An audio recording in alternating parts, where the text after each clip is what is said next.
I didn't think I was going to make this video.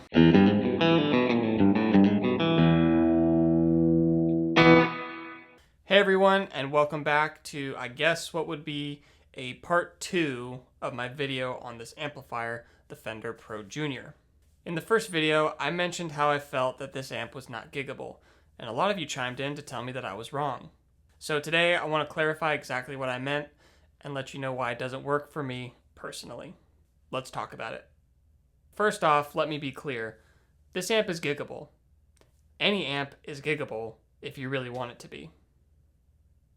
It sounds great, and plenty of people are using it successfully. What I was trying to say is that for my personal taste in what I look for in an amplifier and my live situations, it just didn't work for me.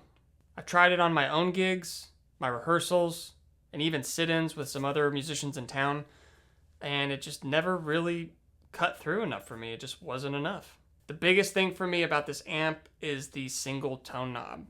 And as of late, I like to cut a lot more bass out and add a lot more treble to my sound, as well as tailor in some mids to be heard.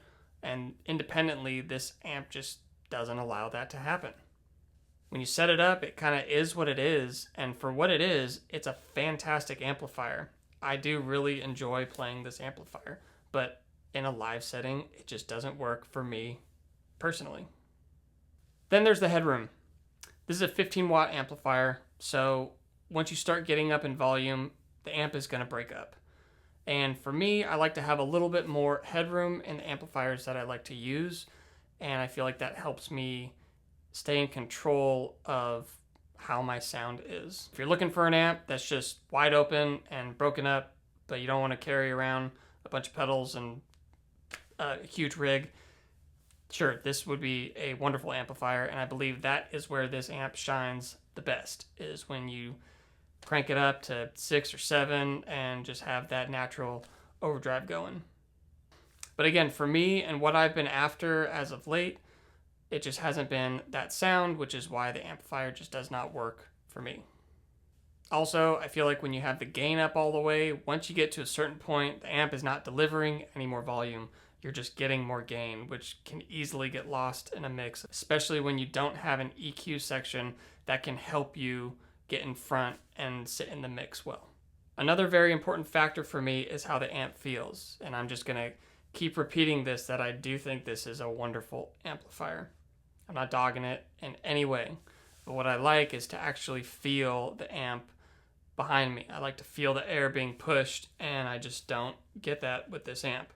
I don't like tilting the amp up. I don't like having it right in my ear, but I like to know that when I'm sitting in the space and playing with other musicians, that I can hear and feel what's going on around me, just like I'd like to hear and feel what the other guitar player's doing and what the drummer's doing and what the bass player's doing, because all of that comes together on stage.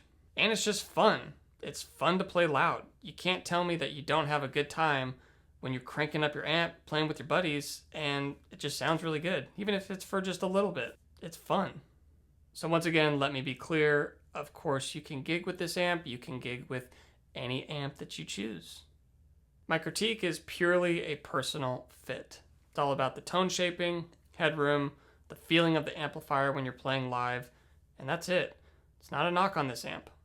Preference choices change daily. What I like today is not what I liked 3 months ago, and what I like today is not what I'm gonna like in a year from now.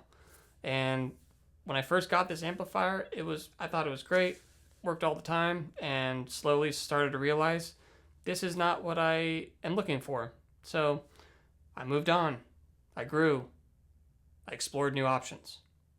As an ever-changing, evolving human, I hope you are doing the same. So the big takeaway is any amp is giggable if you want it to be. For me personally, this amp does not match the criteria that I'm looking for an amplifier to play live. I love to hear that so many of you are using it and love using it and enjoy using it. It's a fantastic amplifier. I think everybody should have one at one point in their life. You know, I've really enjoyed spending time with it and getting to know it. For me personally, it's just not the jam right now. But reading all the comments and how you guys are using it and what band setup you have and how it's working for you. That's wonderful, and I couldn't be happier. That's great for you, and I would love to see one out and about so I could be really proven wrong. But again, it's not about who's right, who's wrong. It's just about the player preference and what they're after. So I'm really happy to hear how well it works for you. Unfortunately, I do not feel the same about this amp, and that's okay. So this will be the last video that I share about this amplifier. I just wanted to give some clarity on what I meant in the first video, and if you have no idea what I'm talking about, I'll leave that linked in the description. And just know that we're all evolving, we're all growing, and this was a great learning experience for me to be more clear and direct in the messages that I'm trying to portray in my videos for y'all.